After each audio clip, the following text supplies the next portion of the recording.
So given what is on a lot of people's minds today, we are going to focus this briefing on back to school, returning to school, and really spending a lot of our time talking about that in-person learning. But this is a time that is challenging for all of us, and we want to help reassure parents, educators, and especially the kids on what's being done to have a successful school year in the midst of a pandemic. And that is something that obviously all of us are very mindful of.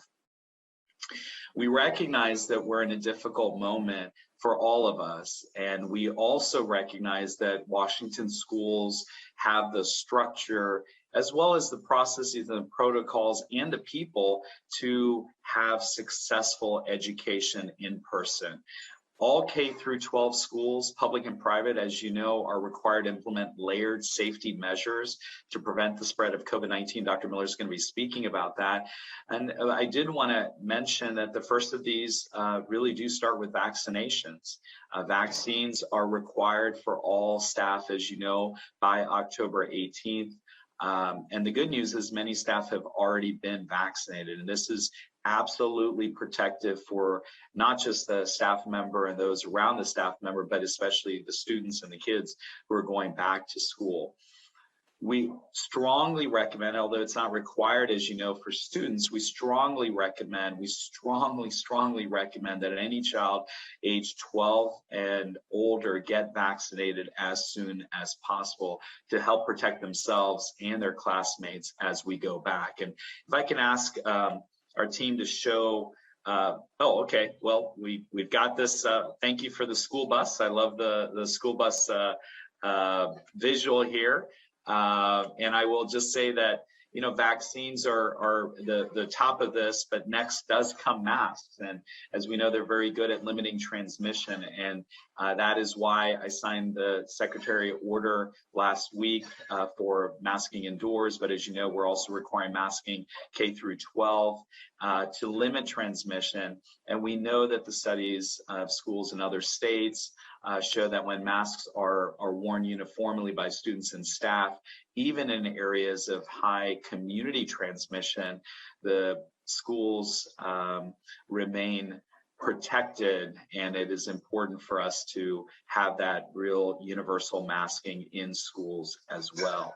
The other layered measure includes ventilation, and this is maximizing air circulation in buildings, going outside as much as possible, opening windows. And, you know, we even encourage schools where they can, while the weather is still nice, to be able to even have kids outside, whether it's during cafeteria time, whether it's a time to be able to do a philosophy class outside, or whatever it is that a teacher is able to take that student set of students outside in the courtyard or the recess area or the playground. This is the time to be able to do that before the weather gets harder to be able to take kids outside. We also recommend, as you know, hand hygiene.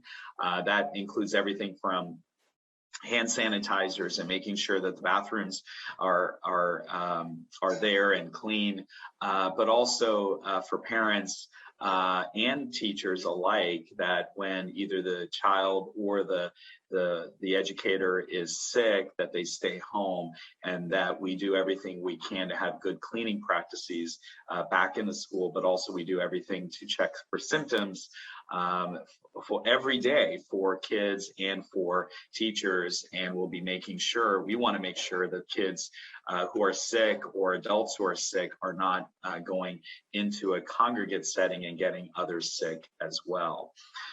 So why is that important? Because of what's next on this list, which is if there are symptoms, we absolutely want to have those with those symptoms get tested. Schools have a great resource for testing on campus, and Amanda on our team has done she and her team members have done a fantastic job with our Department of Health Learn to Return testing program, which provides a menu of options for school districts. Obviously, schools can choose what testing program is right for them, but the good news is that most districts in Washington are currently enrolled statewide, and that's really very, very good news for all parents.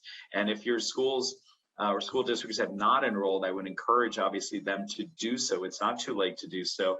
And parents can also ask their schools about whether they are participating and how they're implementing those program based information. Schools will be following the CDC guidance of 3 to 6 foot distancing. If we could put that back up, Julie, the social distancing, physical distancing pieces remains critical, and we want to make sure that we have that in place as another additional important layered effect. Finally, the last piece is to make sure both the school and you as a parent have a plan for when cases happen. We do know that there will be some cases across the state of Washington, and we want to make sure that schools are appropriately responding to those cases along with their public health partners and health partners on the ground, but also that families are ready to respond as well. And this allows me to segue, but before I segue, I want to make sure that you see this together. The layered safety measures include vaccines, masks, ventilation, again, taking outside where you can, hand hygiene, making sure that if you're sick or anybody that's sick, that they not come to school and avoid getting others sick, the importance of testing, physical distancing, and having a response plan that's already in place, but also parents being ready for what they're going to do if they had to, if there was a need to bring their child home. And that means making arrangements with work or making arrangements with neighbors or family members to be able to watch your child if you're not able to watch your child, et cetera. So these are really important things that we want to make sure that everybody is thinking about.